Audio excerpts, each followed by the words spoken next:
we really felt called to do something to bring tribute and honor to somebody who had affected all of our lives.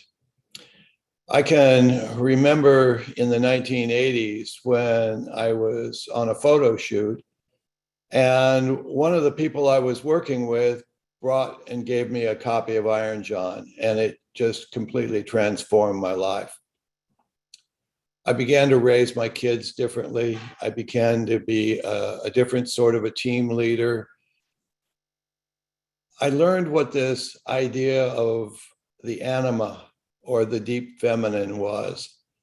And growing up in a patriarchal family, this was not something that I had ever really gave much thought to. I didn't even know about it. And these were long before my days at Pacifica or dealing with myth or depth psychology. So I'm deeply honored to have a role in bringing this tribute forth today. And we have with us Michael Meade, my friend Kwame Scruggs, Dennis Slattery, Connie Zweig. And we hope to have a convergence of stories, exposures to Robert Bly. To get things going, what I'd like to do is run a short film clip produced by a fellow named Hayden Reese, who has a whole body of work on Robert Bly. So if you'll give me just a second, I'm going to screen share this.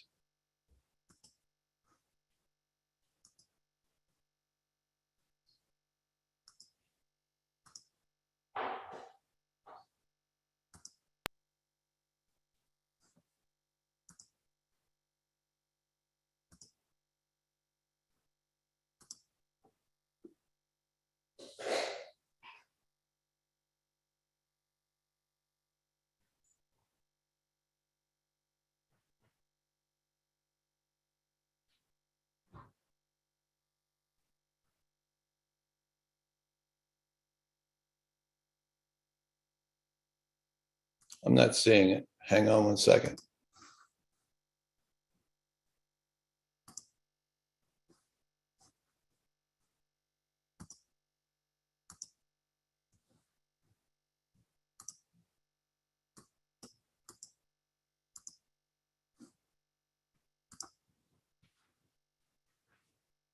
Will, let's go on. I want you to introduce. We'll go back to the clip. Why don't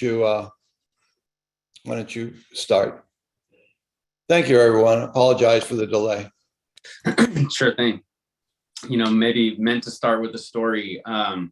Before we got started, we were all kind of passing some stories, and I was double checking on a memory of mine that really kind of is astonishing to me to be here as we reflected on the year and the passing of time last night with the solstice event. And many of us, whether we were part of that event or not, in that space of reflecting on time. And when I was just a student of Dennis Slattery's, actually, I moved to Ojai with 4 other PhD candidates. We were all just students in the Myth program.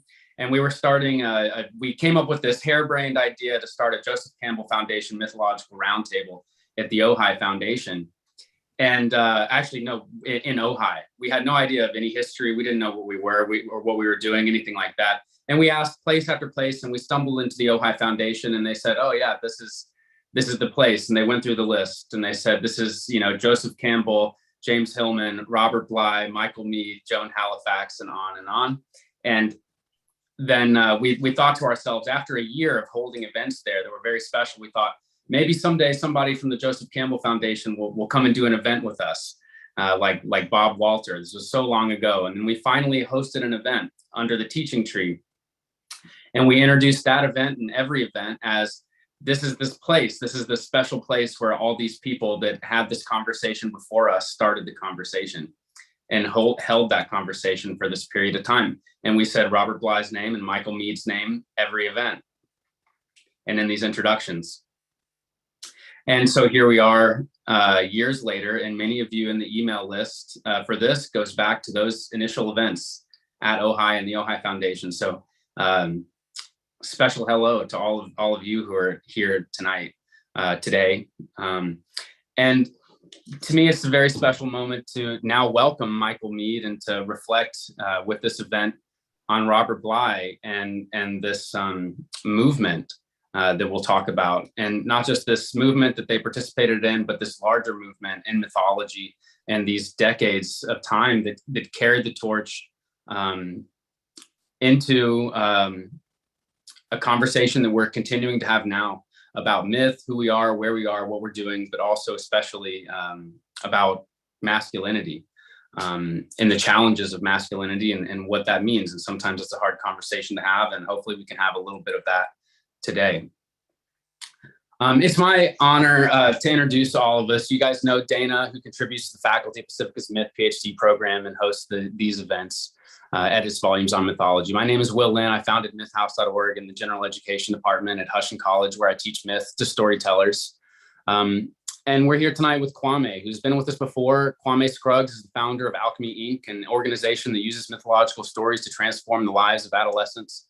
And he's a board member of the Joseph Campbell Foundation and a teacher and doctor of mythology. We're also here with Connie Zweig, a PhD, retired therapist, writer, and shadow expert, a topic on which she's written several volumes, including her most recent bestseller, The Inner Work of Age, Shifting from Role to Soul, which, and as a friend of Connie's, we should all congratulate her, won both the 2021 American Book Fest Award and the 2021 Best Indie Book Award for Best Inspirational Nonfiction.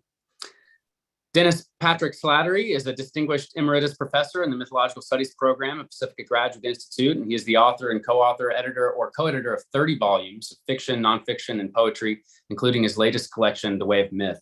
His paintings, pottery, writing, and upcoming events can be found at DennisPatrickSlattery.com. And our very special guest today, Michael Meade, is a renowned storyteller, author, and scholar of mythology, anthropology, and psychology, who combines hypnotic storytelling, street-savvy perceptiveness, and spellbinding interpretations of ancient myths with a deep knowledge of cross-cultural rituals. He has an unusual ability to distill and synthesize these disciplines, tapping into ancestral sources of wisdom and connecting them to the stories we're living today. He's the author of Awakening the Soul, The Genius, Myth, Fate, and Destiny, The Two Agreements of the Soul, Why the World Doesn't End, The Water of Life, Initiation in the Tempering of the Soul. And he's an editor with James Hillman and Robert Bly of Rag and Bones, Shop of the Heart, and the creator of the Living Myth podcast. Also founder of Mosaic Multicultural Foundation, a nonprofit network of artists, activists, and community builders that encourages greater understanding between diverse peoples. Thanks for being with us and leading this tribute today, Michael. Thank you for inviting me. Good to be with everyone. And I think in lieu of not having the film, I was looking forward to seeing and hearing Robert. That maybe that'll come back. But in lieu of that, I'll read a short poem by Robert as a way of introducing his poetic voice and then comment on it. This one is called Passing an Orchard by Train. Grass high under the apple trees, the bark of the trees rough and sexual, the grass growing heavy and uneven. We cannot bear disaster, not like the rocks swaying nakedly in the open fields. One slight bruise and we die. I know no one on this train. A man comes walking down the aisle, and I want to tell him that I forgive him and that I want him to forgive me. Kind of quintessential Robert in a way. You grew up in the plains of Minnesota, and so you get the orchard and his connection to the land. And then suddenly he makes one of these moves. Robert, when we used to work together, he used to call it running the rapids. We'd put out an announcement, we're doing such and such events. By the time we got to there, we were thinking about something else. And so we'd do a different event. And people say, wait a minute, I signed up for this. They said, yeah, but you don't know. The river of life could take you anywhere. And we would just start with no plan and run the rapids. And what that meant was let the flow of imagination come. And you see it in his poems. To say that the trees are rough and sexual, surprising kind of image. Next thing, he just jumps and says, we can't bear disaster. Where did that come from? And as he's working on that, a man comes walking down the aisle who then gets incorporated into the poem. And the issue becomes, can I forgive him? Can he forgive me? And that opens up this connection Robert Bly had to the soul. So that all of his events and every event I ever did with him, he's always cracking open the doors to the unseen members of each of our soul. And he was always cracking open the doors of emotion, which is something I had never seen before I met him, that someone could stand on stage and find ways through poetry and other kinds of speaking to crack open the doors of emotion, and an audience of people who didn't know each other suddenly are all feeling the flow of emotions. It was a radical experience. And it came from deep places of knowledge. I mean, Robert was one of the smartest people when it comes to poetry in the country. He knew the poetry, not just of United States poets, from all over the world. He translated poets from many different languages. He made them well known here. I mean, people might not have heard about Rumi in this country except for Robert, and Machado, and it goes on. It's a long list. He was standing in the midst of the old stream of Western mysticism, and channeling it through Rilke and through many, many other sources, Goethe and so on. And that was him, big like that, and a kind of a huge soul. And the connection to myth was, for him, was telling fairy tales.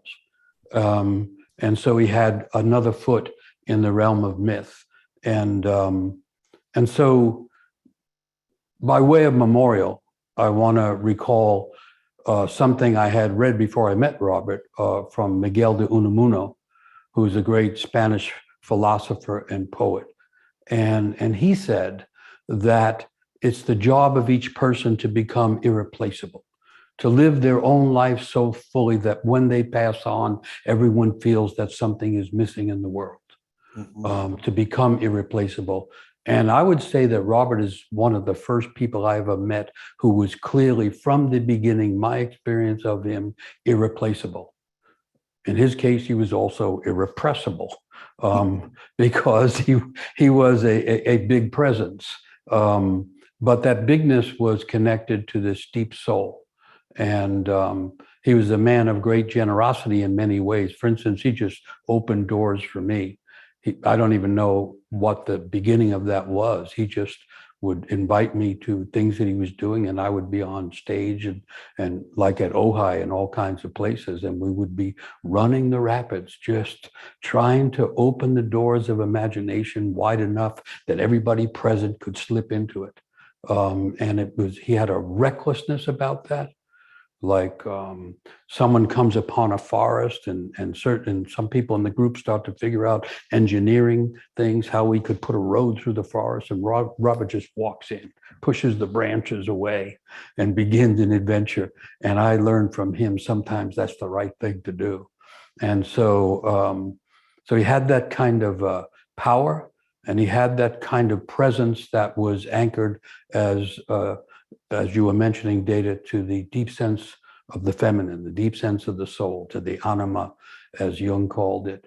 And so I just should mention that by the time things got to what became called the men's movement, which we actually called men's work, Robert had already been doing conferences on the Great Mother, conferences on the deep feminine, and then what became best known was men's work.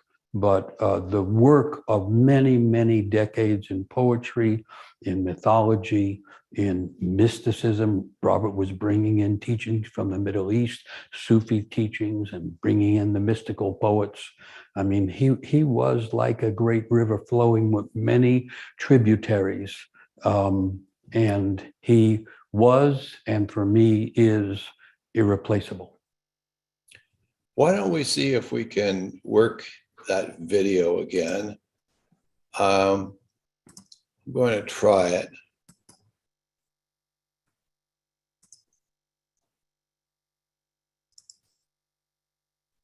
Here's a little poem translated from the Norwegian. May Moon. The May moon goes around like an inspector in a white jacket. The visitors will soon be here. Is everything in its place? This tapestry must be brushed, green rugs everywhere, and candles on the tables. A little music, half muffled, one thrush, a little lark, that's better. And violins, bring up some more small rivers.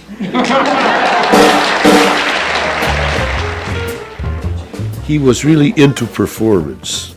He had a tireless manner. And another thing, that people remember from Robert is, I'll read that line again. And then a student is reading a poem, and he says, that's wonderful, read it again. And that's actually good. I remember him so well. He was tall and slim and handsome. He had rosy cheeks. He looked like the all-American boy of the 40s. When Robert Bly's journal sort of made its first intervention, and he began to speak about, quote, a wrong turn in American poetry, he brought another kind of energy into American poetry on behalf of the unconscious, the irrational, and image-centered poetry, a different kind of poetry. I started a magazine called the 50s and then the 60s, surely out of my surprise over what was in Pablo Neruda. I didn't do it for the public. I did it for the poets my own age, because I knew they were just as puzzled as I was. Robert represented, I think, to younger poets, courage. He had so much of that. It wasn't just the love he showed toward people, he gathered them in. He created this cauldron where people were really encouraged, feeding the heart, to cultivate their own authority, which contains the word author, their own autonomy. Neruda says, so happens I'm sick of being a human being. It so happens I'm sick of my fingernails and my toenails and my shadow. So happens I'm sick of being a human being. Nevertheless, it'd be marvelous to kill a law clerk with a cut lily. It'd be tremendous to kill a nun with a blow in the ear. It'd be great to go through the streets with a green knife, letting out yells until I died of the frost. That's a long way from Tennyson. The early men's gatherings, Robert always used to say, this is not an answer to the women's movement. This is us emulating what they've done forever. We were always behind the newspaper. We were trying to connect and figure this out. So by the time Iron John hit, bam! He puts himself into some kind of state. I don't know his actual writing process, but the poems seem to come out of some deep inner state, some deep mind. And this is a man who worked very, very hard and makes a demand on others that they work hard. It's not easy to be a human being and to become an adult and to go through grief and come out the other side.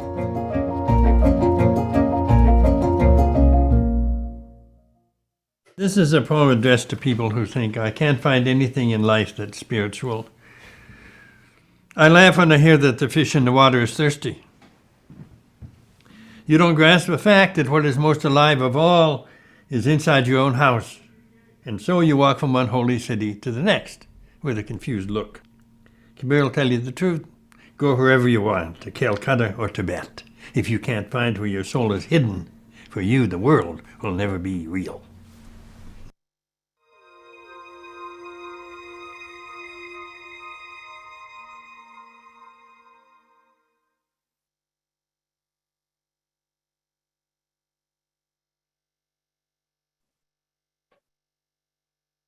That gives a good feeling for the man.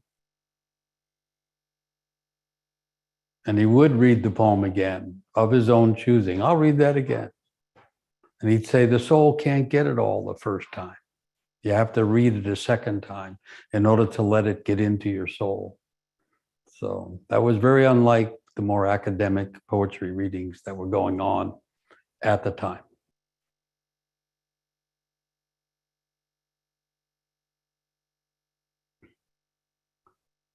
So I think we're just feeling our way along. I don't know if someone wants to jump in. I'll say something.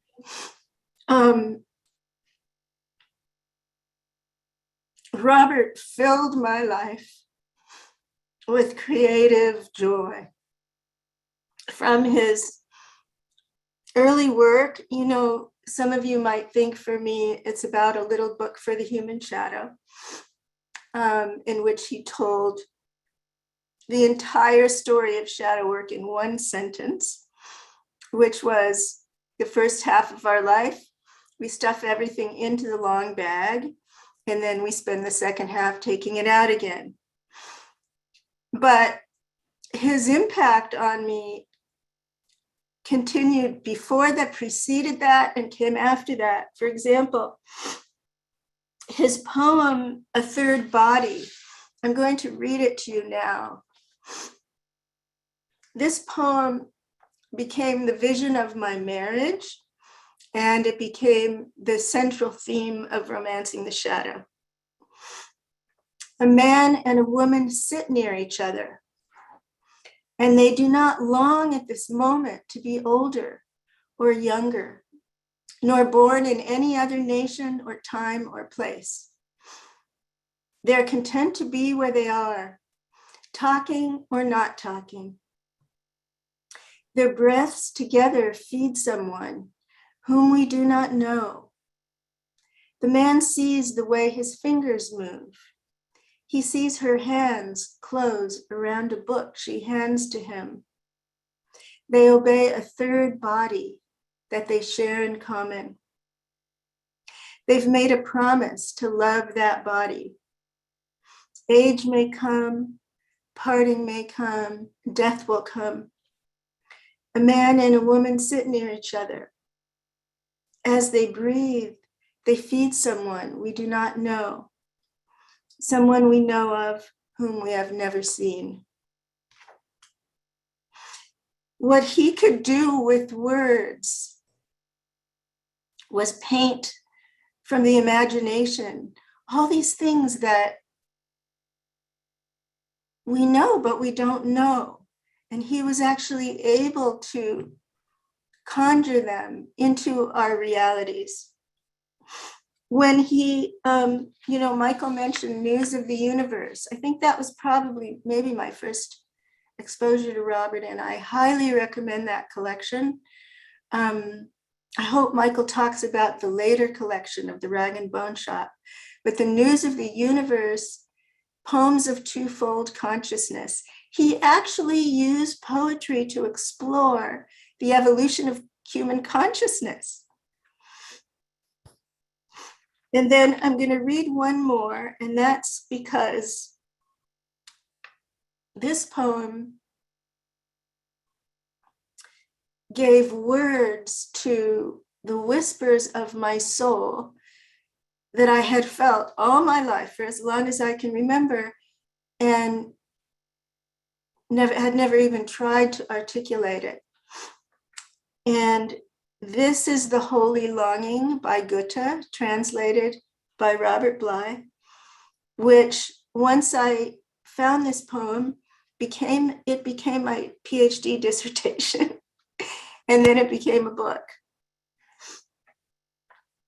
Tell a wise person or else keep silent, for those who do not understand will mock it right away.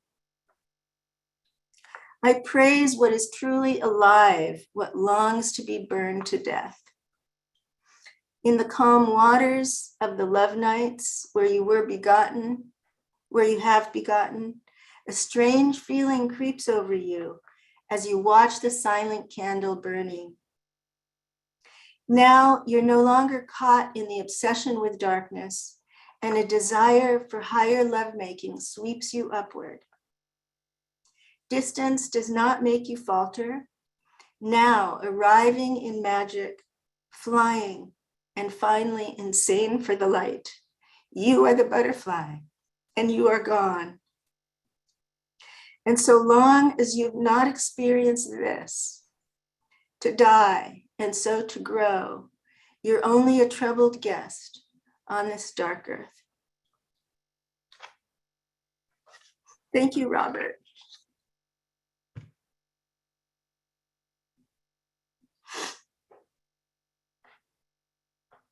I'd like to read something from this selected poems of Neruda and Vallejo. But first I want to ask Michael, because I'm fascinated with the art of translating someone's words, poetry or prose, from their language into yours.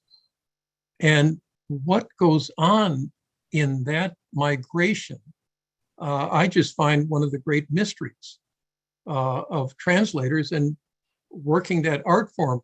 So, Michael, I'm wondering if you all ever had any conversations about translating all of the translating that Robert did throughout his life. Good question. Very controversial subject, actually, Yeah. especially when it comes to Rumi and Hafez, coming from the ancient traditions in Persia, what used to be called Persia, and those poets being so essential to the philosophical, mystical understanding of the traditions in that area of the world. And strangely, I was present when Robert kind of gave Coleman Barks the assignment of translating Rumi. Coleman had come to Rumi on his own, but we were all talking about poetry and so on, and Robert wanted to tell Coleman, you have to translate Rumi for everybody. And of course, Coleman became famous as the translator of Rumi. And then I know we had the film from Haydn, and Haydn did a film called Rumi, Poet of the Heart. And so I show up at the set, which has been improvised because it had to be moved for that. And the first question he asks me is, could you explain how Rumi, 14th century poet from the Middle East, becomes the most popular poet in the United States? How does that happen? And the only thing I could say, I don't remember what I said, but my thought was something about sometimes poetry is so strong that it can move from one language to another and carry enough of the earth, of the origin of the poetry, that it can replant itself in a different language. It's a mystery. Wow. And I will say, ever since that Rumi became popular, and then following that Hafez, there's been this big controversy. How many of the poems in that style that are in English are actually translations? And I know originally Robert and I think Coleman also were using the term versions, as if the translation can't be literal to literal. As a matter of fact, if you read literal translations, they don't work.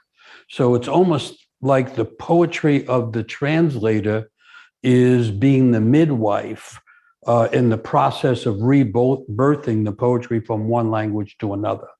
And then people can have lots of disagreements about that and say, well, that word was never there. And I don't know. I mean, I really don't know. But what happens to me is if I'm reading Rumi, lines occur to me that are not there. And I have to decide, am I allowing them to come in? So what I've done personally is just consult Rumi and Hafez and others and ask them, is this the wrong thing to do? And they seem to be okay. Yeah. I'm joking, but you know what I'm saying. It's a mystery. And if someone can capture the spirit of the poet and the poetry, then I think that's a service. Imagine the Western world, without knowing the mystics of the Middle East, or Kabir from India, or people who come up in the Anglo culture not knowing Neruda or Jimenez or Machado. A tremendous loss on the level of poetry and on the level of humanity. So I think there's a kind of a service that will never be clearly defined, that you can tell when the poetry is still there and when it's not, but it's a mystery. Yeah. Or Kabir, Michael, Kabir. Yeah. Yeah. Yeah, I mean, Robert brought Kabir into Western culture. Who knew Kabir? And so that's a great service. And then for those being very close about the language, it's a disservice. Yes. Me, I'm going to ride with the presence of poetry and the freedom to allow it to find a new birth through the body and the soul of other people. if it's done with love and care. And to me, not much harm done, because the literal translations, or the more accurate ones, if someone wants to say that, probably can be searched out. Yes. Yeah. No, that's wonderful. Thank you. May I just read let me read just one, because Robert's introductions to Neruda and Vallejo are really poetry in prose. So at the beginning of this, entitled Reading Neruda and Vallejo in the 1990s, Robert writes this: "Why is it important to read Pablo Neruda now? Because after 12 years of Reagan and Bush, we find in him a well of compassion. His mother's death, his father's death, the rain broke upon his heart. We look in and see compassion for adolescents, for workers, for school teachers, for the loneliness of salt." I mean, it's just magnificent end of that first paragraph. And let me just read a tad more. "Competent, chill-hearted, respectable workshop poems flood North American bookstores. But opening Pablo Neruda's poems, readers bite into sea potatoes, Chilean lions made of sugar, drops of marmalade and blood, a hurricane of gelatin, a tail of harsh horsehair, elephants that fall from the sky.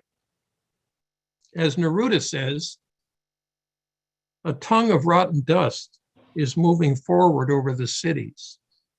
Movie posters in which the panther is wrestling with thunder."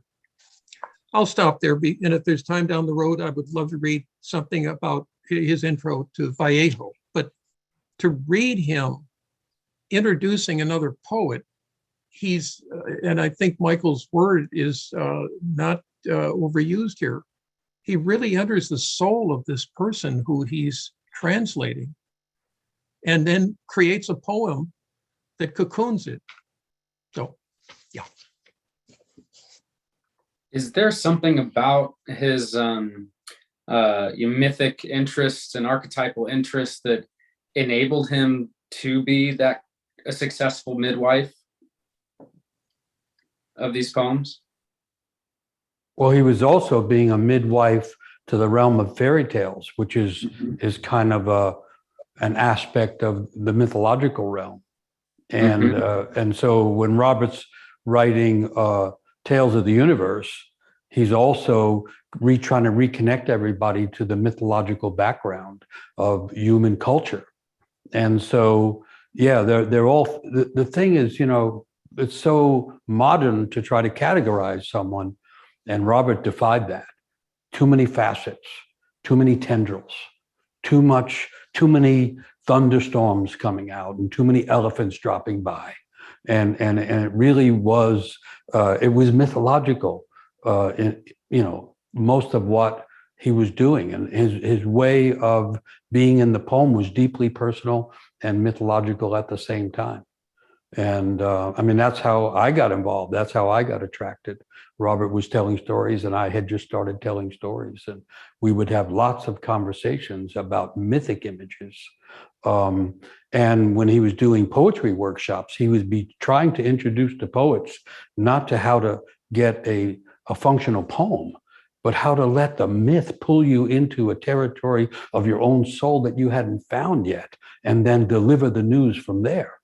And so, yeah, I mean, that was, when it became Robert and James Hillman and I, and we got associated or identified with men's work, and people used to come up to me and say, I want to do what you guys are doing. How do I do that? I want to apprentice.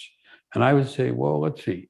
Robert's writing poetry, interpreting myths, and kind of trying to deliver ancient knowledge to the contemporary world. James is a philosopher turned psychologist, trying to crack open the shell around the beings and the non-beings in the world, and trying to release knowledge every step he takes. And I'm a student of mythology and a student of ritual, trying to find ways to take ancient stories and make them real for people now. Which one are you interested in doing? I was trying to say we're not doing what you think we're doing. That we're not. We're doing what people used to do. We're trying to reconnect the ancient parts of the soul with the current life that we're living. And Dennis, it's great that you brought in Neruda. And right at the beginning, Robert is saying Neruda was involved in politics. He was a poet, and in this ancient tradition where the poet is speaking the truth about political situations. And that's another thing that Robert embodied and demonstrated, which poets are supposed to bring the truth forth. The old idea is if the poet isn't speaking the truth, the muses will depart. And so the poet is, I mean the deeper truth, not the facts of the matter, but the facts of life. And that was something that Robert did continuously, instinctively, and freely. And that gave me a big permission to make the world bigger for my own self. And I know that he did that for many, many people. And I have to say one other thing, and I know that Kwame understands this thing I'm going to, because Robert would bring in all kinds of poets and people that were brilliant that were not known. And one of them was Etheridge Knight, who was one of the great American poets, but was not known as a great American poet because he was considered a Black poet. And Etheridge was brilliant. And Etheridge had this great courage that Robert also recognized. And we would do these events where everyone in the audience was white. And here was Etheridge right in the middle, saying his poems, backed up by Robert's kind of confidence in him and love for him. And that was meaningful too. I'm trying to give a sense of how broad it was and how kind of shattering of common conceptions it would be if you were hanging out with Robert. Something was always about to happen, and as soon as it was starting to happen, he would be making it bigger and more reckless and more challenging and more beautiful. And that is the greatest acts of permission I've ever seen. And he had an instinct for connecting people that wouldn't find each other otherwise. And I see Gary Snyder in the film there, and it was great. Gary Snyder, we were doing events in a remote camp, and Gary Snyder came in with a backpack, the biggest backpack I've ever seen, with pickaxes and all kinds of tools. I thought, what do you think? We're on a kind of archaeological dig, but that's how he was, like a digger, and he wanted to be there as a digger. And I missed some of those events because they were so radically poetic because of the number of unusual souls that Robert would bring in. And then afterwards, they're characterized this way or that. But if you were in them, it was like going back in time and kind of back into really to the mythic level of things. And Robert was a genius at that. When we announced this event, we got an email from Rebecca Armstrong telling a story of her time, an event experience with Robert Bly. And she said that they basically broke into university after they were at a school. It had been shut down. It was after hours. They found an empty classroom, took it over, and in the middle of the night just started telling poetry to everybody. And but you mentioned this phrase, acts of permission. And she really focused in on this one story where she saw this young man who was, having a hard time delivering his poem with confidence and energy. And she talks about him and she used the word midwifing as well, just him just midwifing and encouraging and pushing and giving, permission for this man to show up.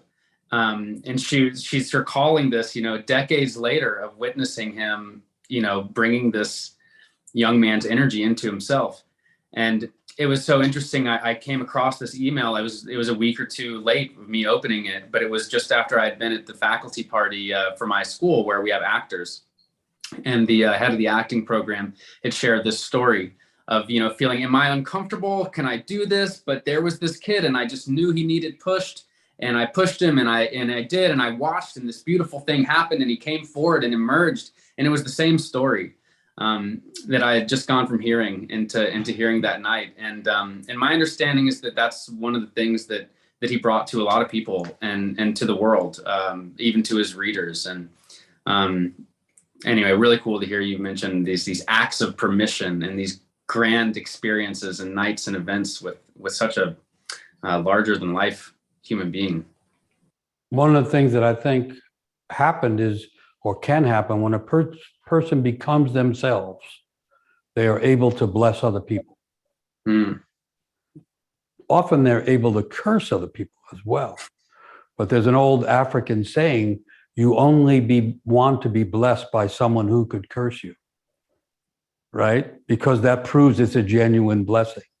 Because the opposite is also possible, then the blessing is more genuine. And Robert blessed people. And he taught a lot of us to bless, that it can't be simply about one's own life. That's not enough. The soul is instinctively, intuitively connected to other lives. And he knew that in a really unusual way, and gave a lot of permission for a lot of us to find our way and find ways to connect to other people as well. And he did it with this ferocity that he also had, which is another kind of permission, which is a lot of what was behind Iron John, was actually permission for men to find a deeper sense of soul, and the quality that Robert called wild, which when it became popular, became distorted. Wildness without the soul connection is damaging. He was talking something much closer. I can imagine him reading Novalis or something, and talking about how the ancient poets would wander all night through the starry night as the stars were moving. They would wander over the fields, waiting for the intimation of poems to come from the ground or wherever. And so wildness was that. And wildness also was, as Connie was saying, wildness was facing the shadow, and wildness was connecting to the feminine side of the soul. And so the wildness was not the Wild West. It was the wildness of the informed wilderness, or the inner forest, or the inner poet, or whatever. And so, and he exhibited that, which was a blessing. He also never got too far away from his body. And as he was speaking and he was walking around, his arms moved. Everything about him was connecting him to the place that he seemed to be standing or being on the earth. And the sense of that chthonic, visceral inhabiting his gut. He was unapologetic about the way in which he came forth, using his body as an instrument to communicate. True enough. And would encourage other people in the retreats. There would be all kinds of practices that people would be expected to try. And I think one of Robert's big intuitions was how damaging an excess of shame can be to people. If I had to connect Robert to emotion specifically, I think I would name the sense of love of beauty as one, and the sense of a deep feeling for shame as the other. And he took his own personal, which is another aspect of Robert, he would be putting his life out as the example, and he would talk with the kind of Viking courage about the shame laid on him through the family, and not just the family, but the entire community that was caught in this kind of Protestant forms of shaming. And he would be arguing for the idea that most of us are carrying not just the shadow bag of the repressed parts of ourselves, but also the excess shame in our families. And I can hear him, that the shame tanks inside a person are only so big. And then we have our own shame, but then our families put all the family inherited shame on us, and that fills the tanks, and we're being pulled down constantly by the shame. I mean, he really would be a student of the emotion. And again, he was given permission, saying, we have to release our bodies from the shame that we inherit that makes us think we should have someone else's body. You know, I mean, that's one of the big industries in America, is trying to wind up with someone else's body. and Robert had it the other way around. No, we have to accept the body we have. That is because the body and the soul are one. So I agree with you. He was an embodied poet, and he was a person working from the emotions encased in the body in a way that was aimed at healing. Hey, Michael mentioned the African concept. Before I get to the African concept, Connie, thanks for your tears. They say the soul would have no rainbow, had the eyes no tears. Really appreciate being here. But Michael mentioned the African concept. There's another African concept that what they said, when people die, they live on in three ways. One is by their offspring. The second is by their good deeds, and the third is when you call out their name. So just wanted to pay tribute to Robert Bly by saying, when I read Iron John the first time, Dana saying with me, it was the first time I ever, read like a myth and had interpretation. And it hit me, but it didn't really hit me. It wasn't until I read Meade's book, Men of Water Life, with the different myths that really hit me, that you could use that. And then I read Iron John again, maybe about 15 years later or so. So it was like 15 years ago. And they say if a book is not worth reading twice, it's not worth reading once. But it was from reading his book that second time that like really blew me away. So just want to honor him by saying, like 2 years ago, we worked with our youth through the myth of Iron John, and we worked with it for like about 22 weeks. And Michael, you were talking about opposites, and then Connie with the whole shadow. And like in the beginning of Iron John, they say something has gone awry, something has gone wrong. And we asked our youth what has gone wrong in their life. And so they started to, say things that gone wrong. But then we asked them the opposite, what has gone right in their life. So just honoring him by saying, wow, I don't know when he wrote that book, if he imagined urban youth in Akron, Ohio, spending 20 weeks, studying his book. But that's how I just want to honor him. So, and hey, it's difficult.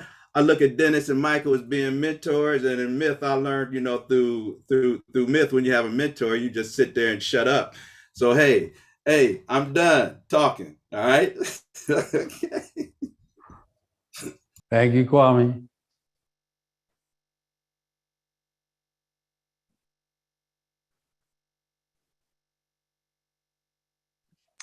Dana, did you have another clip or no?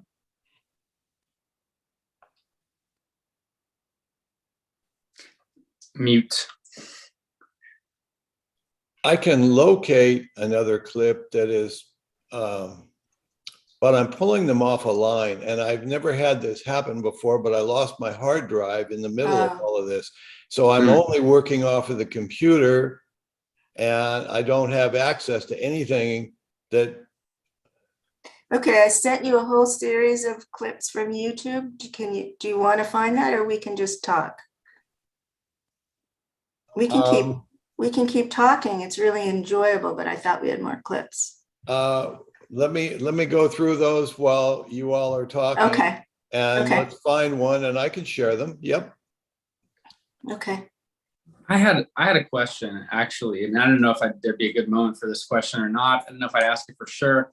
But I have I work with college students, people trying to come of age, and sometimes even come of gender. And I wonder, we talk about the men's movement. I wonder, do you think, and I hope this isn't a controversial question, but do you think that this material would be valuable for trans men or individuals seeking to develop a gendered consciousness, you know, beyond just maybe, I don't know if it was originally made for, you know, men just to find themselves, or if this material has always been or could be valuable to a kind of a world today where gender is going today. You know, is it still valuable to everyone? If I'm supposed to answer, I would say yes. I would say yes. Back in the day when Robert had started working with women and men and really focused on the feminine. And then I remember him saying, after I got to know him, he was saying, I think we need to do something with men because I'm a father and I don't know exactly what to say to my sons. And I don't even know what to say to my father. And I said, yeah, you know, second the emotion. And so, so then he got the idea, let's just get men together and do this. And so, again, contrary to a lot of people might think, it was soul work. It just happened to be soul work in a group of men. And a lot of the notions then were very binary. You know, there's the masculine and the feminine. And honestly, that's not terribly mythological. That's much more sociological. And so one of the things I learned from working with people with diverse backgrounds of all kinds is if a story is told in a way that is compelling, I always ask everybody, where would we find you in the story? And so if it's done that way, then people will find the part of the story that gives them a doorway in, or they will find the part of the story that says you can't come in. Either way, they come in, whether through saying, you know, I'm a trans person, or I'm somewhere on the arc of sexuality and gender considerations, which is what's going on now. And I find that the ancient stories can usually carry and help transform the issues of the day, whatever day it is.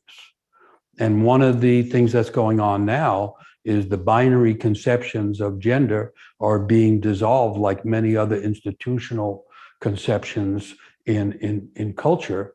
And where I think we're left with more of an arc where people can find themselves on that arc in different places, even at different times of their life. And myth allows that. Myth allows that. And when we were doing men's work, we had trans men, we had cross-dressing men, we had all kinds. And I'll tell you what was really pertinent about it. There were only 2 rules. We'd all be 7-8 days in a remote forest, 100 or so men, eventually quite diverse. And the 2 rules, one was introduced by Etheridge Knight, who's standing up at an event where he recognized he was probably the only white guy in the event. He said, I would just ask for everybody, could we have no physical violence? That was the first rule, no physical violence. Everyone can be as present as fully as they need to be, which could be the expression of deep anguish and anger coming from generations that needs to come out, but we wouldn't go to violence. That was the first rule. And then the second rule really was, would you not leave the room? So in other words, talking in terms of the shadow, let's bring the shadow in for a change. Let it be in the room. Let people pronounce their understanding or their feeling about it, even though those feelings are very contrary. Let's have it all in the same room and not go to violence and not abandon each other. And in that situation, every aspect of humanity shows up, and every aspect can be dealt with. I mean, of course, in America, race is going to come in a big way, and it should. Handle it honestly, be fully present with it for 48 hours or 72 hours, and it utterly transforms. People see each other differently. The molecules inside people adjust. Bring in homophobia when you have homophobic men in the room. no battling, and no leaving. And all of a sudden, everybody has to realize, we would sometimes leave the room and someone would be saying, okay, I get it now. We're all gay and we're all black. And I'm just trying to make a joke about how everybody would find their connection to essential things. And that kind of thing is so healing for those that are present, and they represent a capacity for healing in the culture. So yes, and the basis of it would be a commitment to being present with the soul. And also, we would frame it with mythological stories, poetry, and songs. And so that you had healing elements and deeply meaningful elements that were the real vessel. And then you go into the alchemy, in the alchemical vessel constructed in that frame, anything can be handled. People confess to murder in front of everybody when there's no statute of limitation, because they had to get it off their chest and it had to be held somewhere. And the soul has to get big enough to say yes. Maybe like that man on the poem in Robert's poem on the train, has to be forgiven. That's what the work was about. And so everybody had to learn early on. There are trans people, there are people who are in this element or this area of gender and so on, that weren't there before, they're there now, and they may be somewhere else later. That was the work. And Robert had the soul size for that. When we did the first multicultural, interracial men's retreats, Robert came and was part of that. So did James. That was, if we're going to embrace the soul is all facets of all people that have ever been. And of course, it's the exact opposite of how we live now. We live in a kind of continually losing soul kind of culture. And when soul's the connective tissue of life, when soul is lost, things get divided, things get oppositional. When things are polarized, it's a lack of soul that is the clear cause. The issues we have are not going to be solved by committees. And I hope committees can do smart things. But the issue is loss of soul. And that was the nature that's what I learned from Robert early on. You take a risk because it might bring the soul more present. You stay in the midst of an argument or someone in the audience says, I don't believe you. And you accept that and say, okay, let's see where we can go from there. Because that expansion of soul is going to cause another person sitting nearby to speak up about their life or to learn something about their life. That was the essence of the work. It's just the same thing as the poetry, right? The muses deliver some words. Are you going to edit it because of something your family thought about? Or you are going to accept the muses and then put your body and your own soul behind it and publish it as a poem? To me, that was the essence of what everyone was trying to do. Should we listen to another clip of Robert? Sure.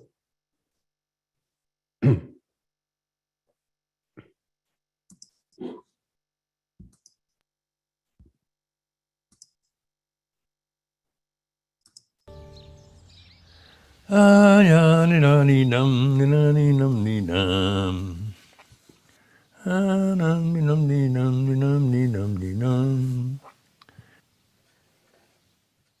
have daughters and I have sons. Who's out there at 6 a.m.? The man throwing newspapers onto the porch, and the roaming souls suddenly drawn down into their sleeping bodies. Wild words of Jacobema go on praising the human body, but heavy words of the ascetics sway in the fall gales. Do I have a right to my poems, to my jokes, to my loves? Oh, foolish man, knowing nothing less than nothing about desire. I have daughters and I have sons. When one of them lays a hand on my shoulder, shining fish turned suddenly into deep sea. At this age, I especially love dawn on the sea, stars above the trees, pages in the threefold life, and the pale faces of baby mice. Perhaps our life is made of struts and paper, like those early Wright brothers planes. Neighbors run along holding the wingtips. I do love Yeats's fierceness as he jumped into a poem, and that lovely calm in my father's hands as he buttoned his coat.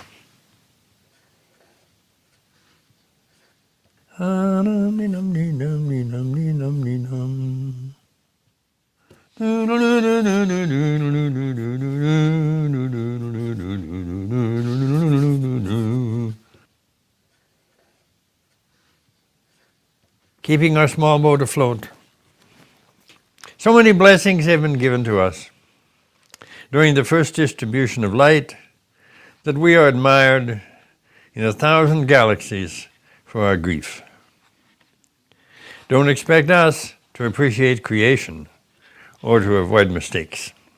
Each of us is a latecomer to the earth, picking up wood for the fire. Every night another beam of light slips out from the oyster's closed eye. So don't give up hope that the door of mercy may still be open. Seth and Shem, tell me, are you still grieving over that spark of light that descended with no defender near into the Egypt of Mary's womb? It's hard to grasp how much generosity is involved in letting us go on breathing when we contribute nothing valuable but our grief. Each of us deserves to be forgiven, if only for our persistence in keeping our small boat afloat when so many have gone down in the storm.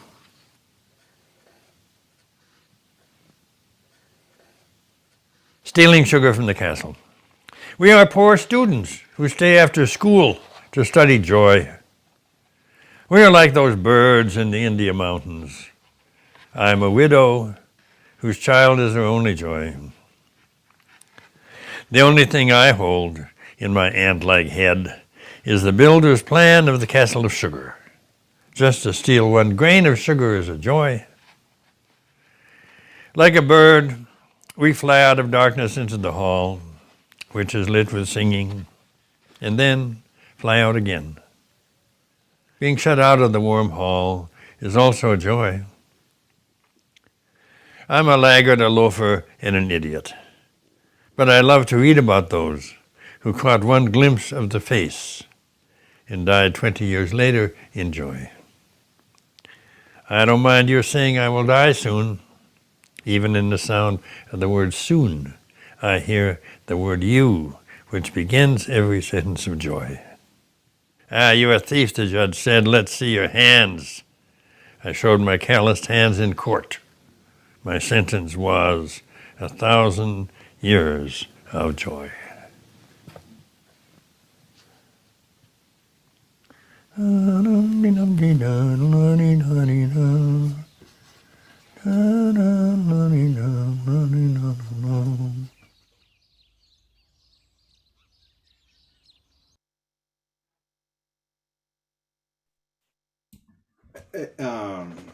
Well, just thanks again, Connie, for recommending that. Thanks, Dana.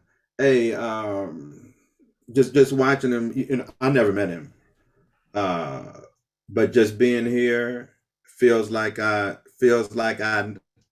he's here. And while Michael, I got this quote from you. They said, "When death comes to find you, let it find you alive." And they said it's better to die a broken piece of jade than to live a life of clay. So I'm just saying that this is so cool to honor him like this, because wow, he's like here. So thank you. Yeah, you can see that joy, you know, and he'll talk about the stone hands and then he'll be back at the joy. And he had that joy for life. And he had that sense that before I die, I will have lived, you know, and That's a teaching done in the body, in the presence, which then comes through in the poetry as well. Yeah, I mean, a really large soul capable of big ideas, beautiful images, brokenheartedness, and yet generosity and ferocity. And you had to kind of get big enough to be in the room with a really wide range of emotions and imagination that ran all the way from the Vikings just crashed through the door to we're bending down to observe blue flowers that just arisen from the snow. You just had to be able to go the whole range, and that's why sometimes I get a little testy about reducing it to something that could be categorized or conceptualized, because it really was the life and the work of the soul.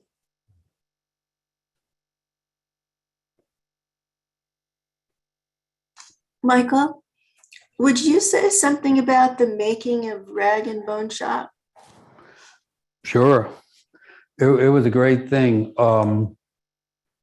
So James Hillman and Robert Bly and I had been doing events of all kinds together for years. And I thought it was time, it's kind of like a band. It was like, I thought it was time for more solo albums. And I used to discuss it with James, well, have we reached the end of this road? What should we do? So my sense was that we were close to the end of whatever the road was. And I wanted to have a something that would show what we did, something that would show what we were doing together. And so I proposed that we do a book of essays, is where I started from, that we do a book of essays together. And then the publisher, actually the primary editor at the publisher's house said, well, the poems are so essential to what you all do. Why don't you do essays and poems?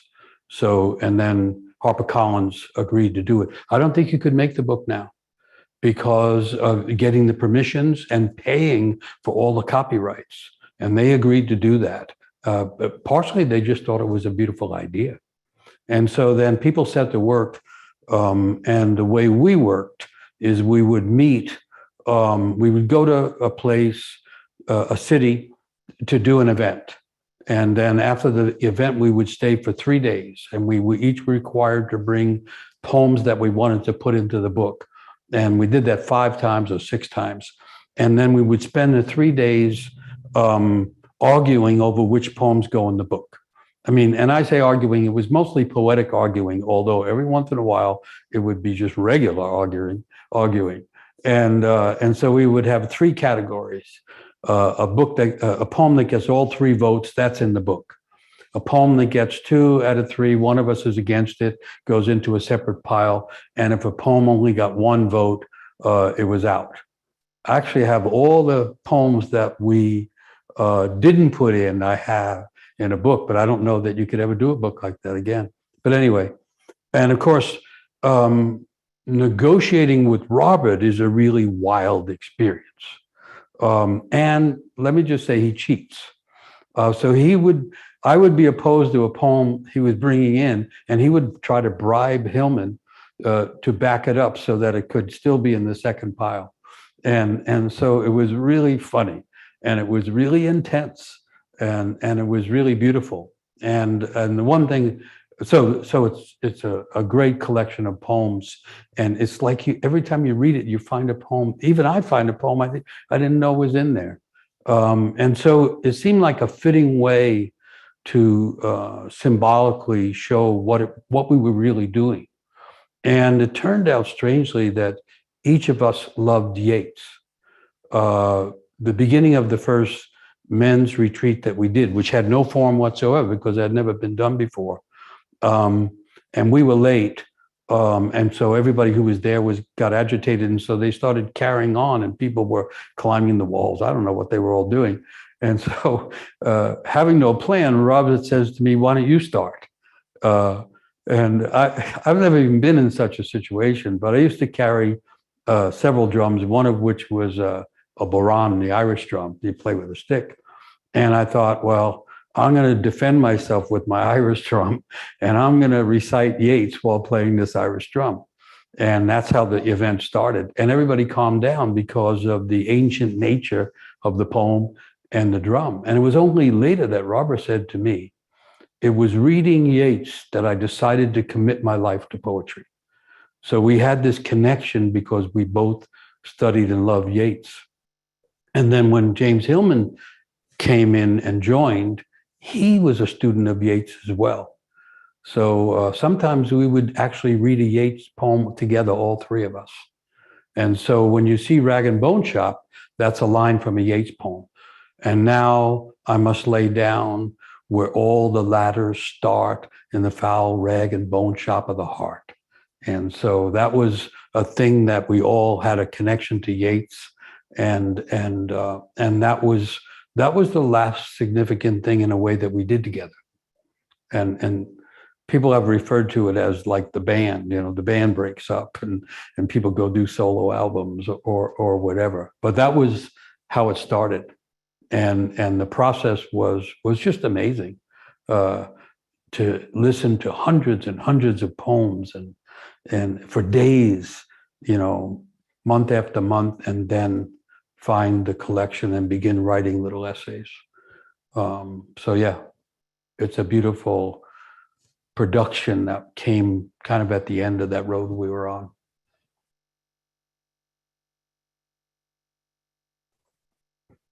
I'm thinking that part of his poetry and his soul was nurtured by living lifelong in a habitat where there are seasonal changes. And I'm wondering about, California poets. You have Robinson Jeffers, but the list is pretty short of people who don't go through winters. And I really am struck by how Robert Bly seemed to embody that northern central part of America. He seemed Minnesotan to the core. I can see Gary Snyder on the crag of a California mountain He's waving his he's a pickaxe, Sierra saying, goat. "Be He's careful what you say." Yeah, but I think his first, I think he might have won the National Book Award for Silence in Snowy Fields. Mm-hmm. So there was a part of Robert that was always in the field somewhere. And as much as he was expressive and, big voice and big presence in public situations, he could disappear into some internal snowy field as well. And of course, he understood that he was coming from Scandinavian farming backgrounds. Mm-hmm. Interesting thing was that he didn't quite fit into it. Is from what he told me, his older brother was the farmer who was taking over the farm, and his older brother, in that sense, was, I think, sat more. His father's eyes fell on the older brother, who was going to be the farmer, and not on Robert. And so, and that's in Robert's poems too, trying to reach the father. And then his mother's eyes fell on him. Robert was really blessed more by the mother than by the father, and he had the longing for the father. But he was the golden child in his mother's eyes. This is the way he would tell me about it. And his brother, who was older, was the father's favorite. But then his brother died tragically in a farming accident. And that was a big deal for Robert. And that's part of what brought him to the issues of shame, because he had never reconciled with his brother and things like that. But Robert knew he was from Scandinavian farming stock, and that was the connection partly to the body. Mm-hmm. But then this other thing was in him that, when it awakened, took him off to Harvard eventually. And so he was always going back to Minnesota and used to be up to the lake when they lived on the lake and up there in the winters and so on. But his soul went so many other places that that was different, I think, from the family background and the sense of being located in the farming areas of the Midwest. And certainly his psyche, when he was doing those poetry books, the 50s and the 60s and the 70s, he was talking to poets in America saying, we have to have these connections, you know, to South America and Central America and ancient places, that's part of our inheritance too. That was what he was doing with News of the Universe, I think, and with especially those poetry books in the 50s, 60s, and 70s were profound. They really did, as someone was saying in the film, change the kind of poetic zoning of America, I think. So yeah, he's grounded in that the four seasons of Minnesota, and yet he was also a person of the many seasons that appear in all kinds of places, and that makes him a translator from one place, one zone to another. Well, he seemed to transcend time. So he kept looking back to Rumi, and let's check out another clip.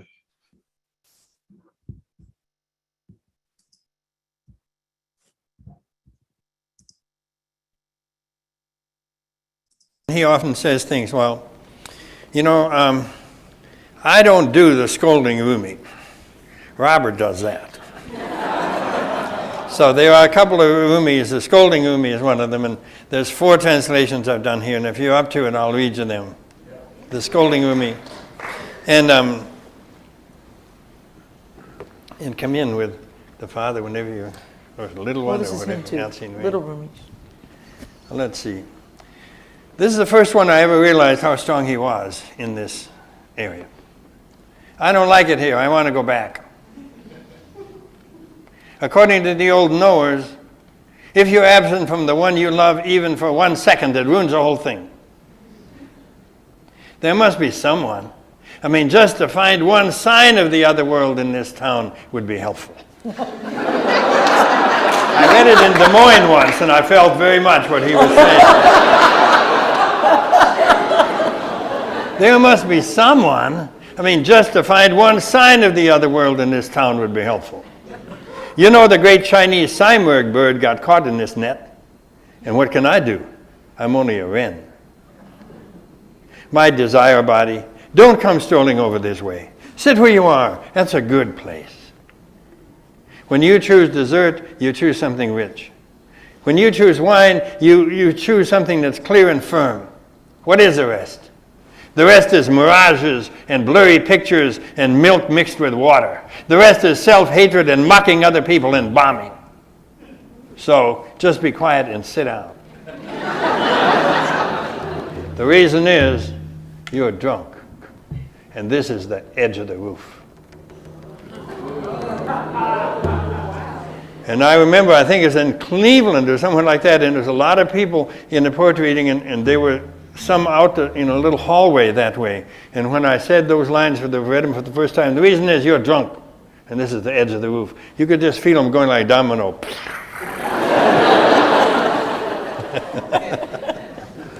And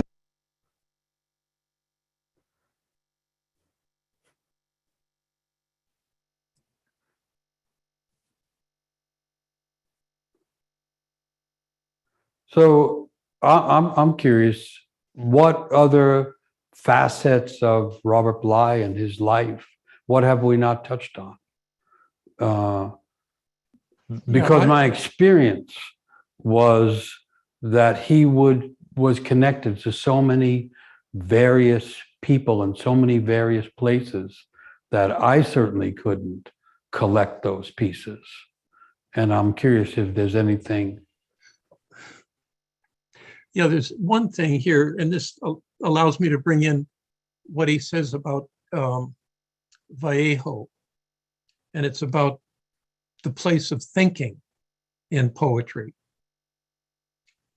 and I'm going to skip the front part of it. We don't need it. The outcome of this longing of contemporary English poets to want their poetry hooked to history.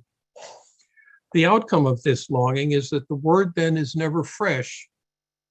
The line has fused vertebrae, and that the poem does not convey thinking, but instead contains portraits of ideas, like those wanted posters issued by police departments. But Vallejo's art shows us what it's like not to go about recapturing ideas, but actually to think. We feel the flow of thought, its power like an underground river, finding its way for the first time through some shifted ground. Even he doesn't know where it will come out. Cesar Vallejo embodies the history of mankind as Jung and Freud do, not by sprinkling the dust of the past on his words, but by thinking his way backward and forward through it. And then Robert goes on and lists the thinkers that Vallejo loved: Marx, Feuerbach, Freud, Socrates, Aristotle, and so forth. I love his fusion of feeling with thinking and the power that those two can convey. Yeah.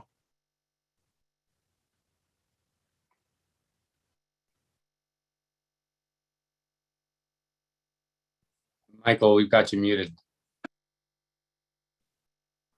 We okay? Yeah.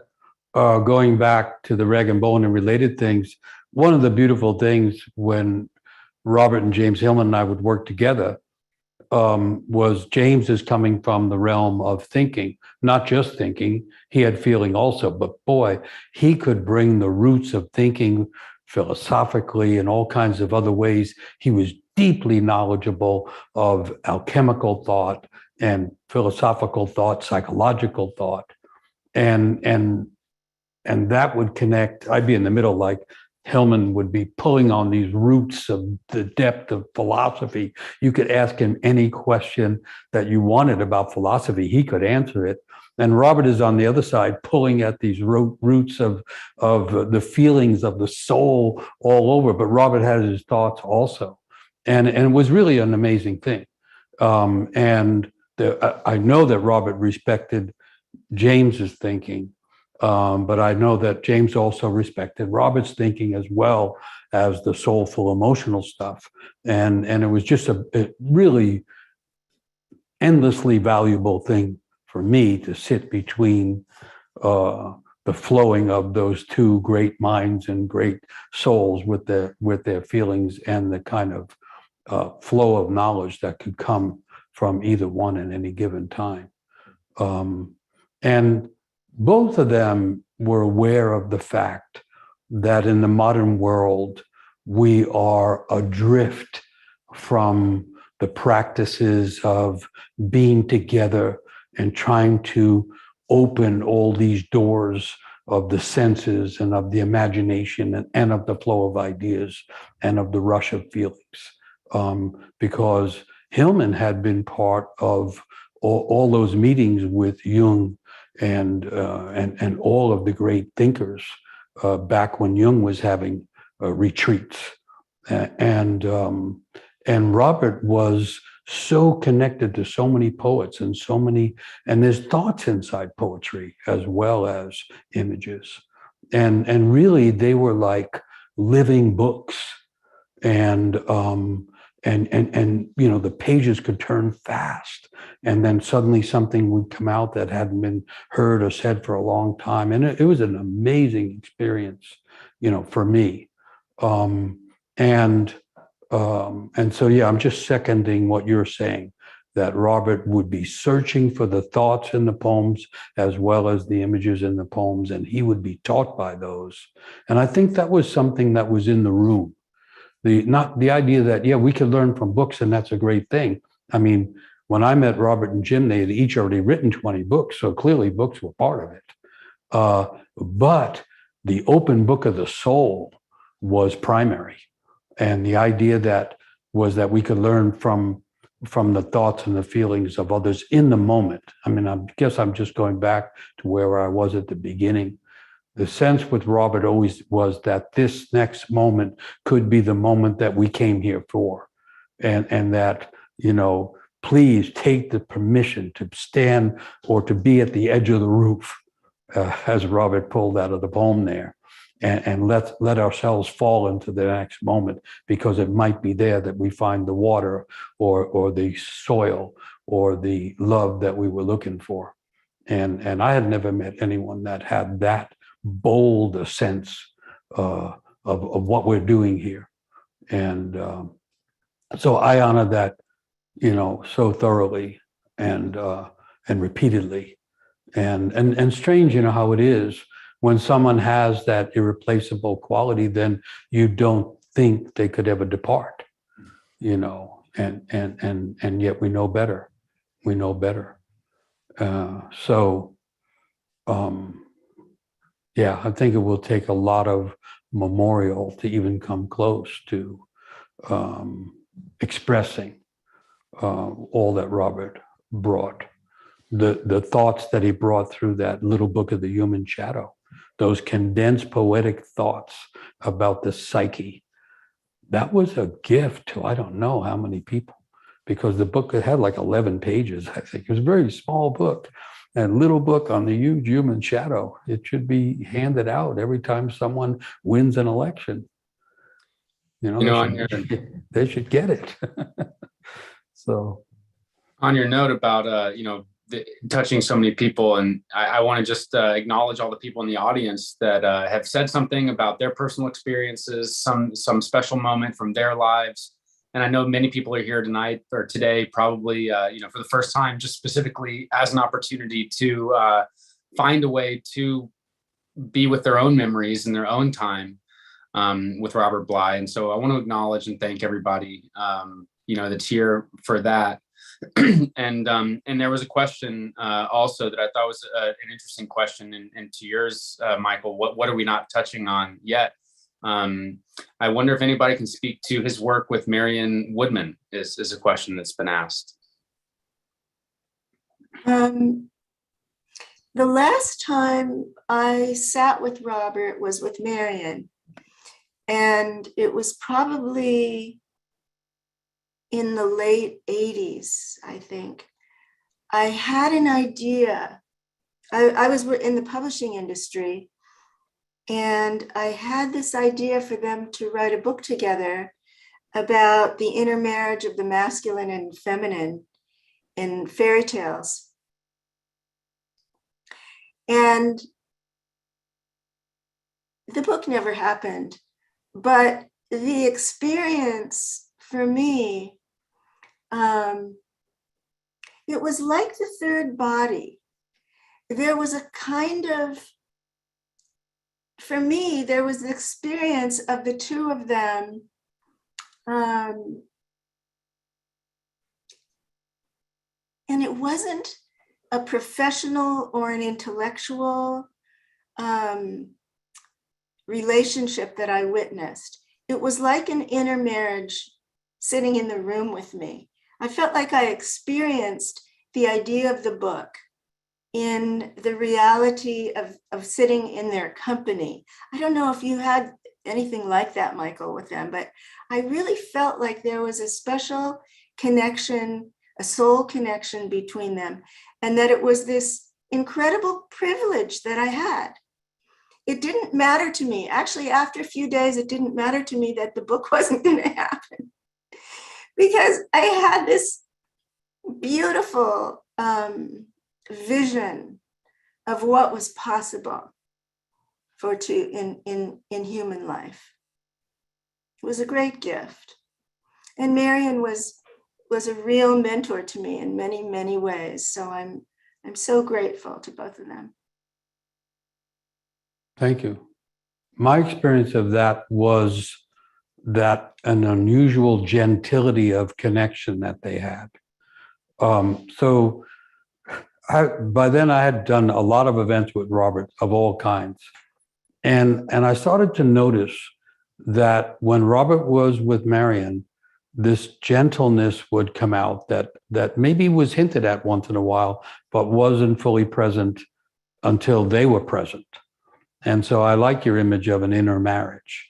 And they both were so kind of generous and kind with each other. It made a lot of things possible. And so, yeah, I can just remember being at those events and then being in conversation afterwards, and just how gentle it was, how kind of almost protective. Robert would be protective of that, but Yeah. and Marion would also, and how they were coming from very different places in many regards, but they met in this gentle sharing place that was really beautiful. And then they had the courage of sharing that kind of gentle connection with groups of people, and that would open all these practices where women and men would try talking to each other differently and all kinds of things that I would never think of, and that were profound. And that went on for quite a while. And it makes me want to bring in one other close companion of Robert, which is William Stafford. So Haydn, who we've been seeing clips from his film on Robert, made a film about Robert and William Stafford. And they are the two most unlikely poets I've ever seen together. Bill Stafford being small and quiet, not in any way deeply strong, but very quiet about it, and understated and unimposing and undemanding. And I don't think anybody would list those characteristics in description of Robert. Robert, he had presence and he would demand attention and so on. And they became these deep friends. And it was another place where I saw Robert be very protective and very gentle towards William Stafford. I mean, Robert would stand up for ideas. He would stand up to people. He would cause commotion. But with Bill Stafford, like with Marion Woodman, he would be very gentle, and they had this quite gentle connection and this deep friendship. And that was a beautiful thing to experience, you know. And I want to put that, you know, not that it has to be this way, but to feel and experience that gentility of connection man to man between two men who could be rivals in the same field, that's phenomenal. And then similar thing with Marion Woodman. So that is a facet that we haven't talked about, in a sense, that gentle, protective energy that could come out of Robert, and that could be very embracing, not just of another person, but of their work. And that was both a beautiful experience and instructive. So thank you for whoever brought up Marion Woodman, and may she rest in peace. There's a beautiful comment in the Q&A I'd like to share. I'm not going to use the person's name because I don't know if she wants it. But she says, until I really believed in my own beauty, I could not see the beauty in others who were different from me or different from what I'd been conditioned to see as beauty. I came to this through Bly, Michael, Mary Watkins, and Dennis Slattery. It's a blessing that many on the screen gifted to me, and I'm grateful. Thank you, dear ones. An aspect of such a memorial as this reminds me of how my soul moves through the world and guides me. By remembering Bly, I'm remembering me. Beautiful.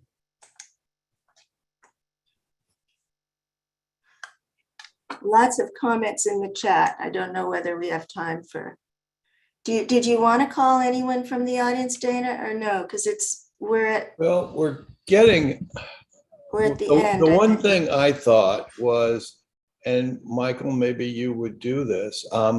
Last night at the Myth Salon, I closed out with the Dark Night poem by Robert Bly. And maybe you would pull that up and read it. I'd love to hear you read. I can read it again, but I don't have the presence sometimes. I'll give it a try if it appears somewhere. Oh. Is Corin online? Is it called Dark Night? Dark Night of the Soul. It's a tribute. The Dark Night of the Soul. Yeah.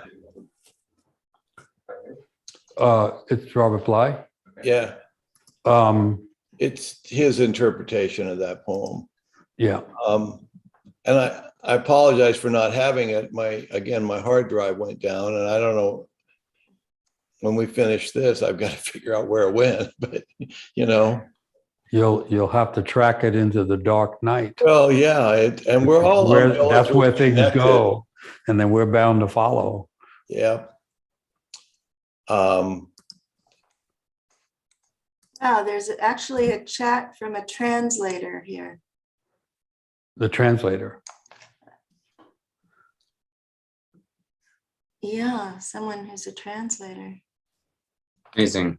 While we're looking for the doorway to the Dark Night, Yeah. I'm thinking one of the things that was most beautiful when Robert would read it, and he would read it a lot, and I'm pretty sure it's Machado's poem, I Am Not I. Yes. Which That's actually, I looked that up. Okay. I thought it was Machado, and it was actually, yeah, it could be. it was Well, actually someone else. let me give it a shot. I have it up on my computer. All right. And we'll read The Dark Night of the Soul. Okay. I just thought it was beautiful last night. On a dark night, kindled in love with yearnings, oh, happy chance. I went forth without being observed, my house being now at rest in darkness and secure by the secret ladder disguised, oh, happy chance. In darkness and in concealment, my house being now at rest, in the happy night, in secret, when none saw me, nor I beheld aught, without light or guide, save that which burned in my heart. The light guided me, most surely than the light of noonday, to the place where he, well I knew who, was awaiting me, a place where none appeared. Oh, night that guided me. Oh, night more lovely than the dawn. Oh, night that joined beloved with lover, lover transformed in the beloved, upon my flowery breast, kept holy for himself alone. There he stayed sleeping, and I caressed him, and the fanning of the cedars made a breeze. The breeze blew from the turret as I parted his locks. With his gentle hand, he wound my neck and caused all my senses to be suspended. I remained lost in oblivion. My face, I reclined on the beloved, all ceased, and I abandoned myself, leaving my cares forgotten among the lilies.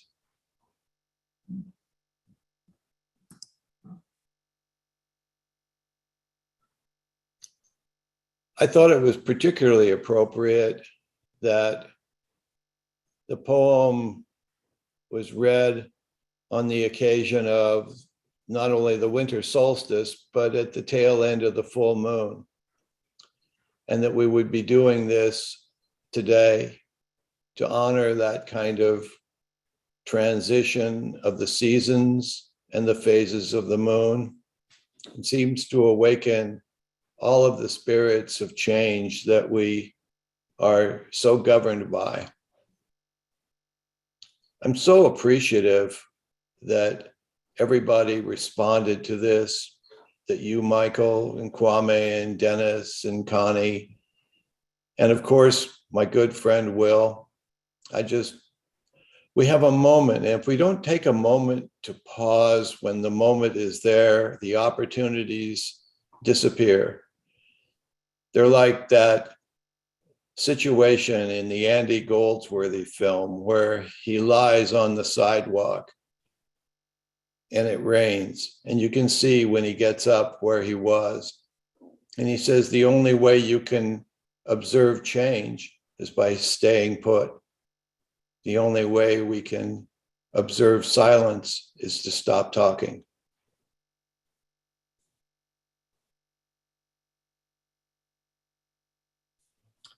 Thank you.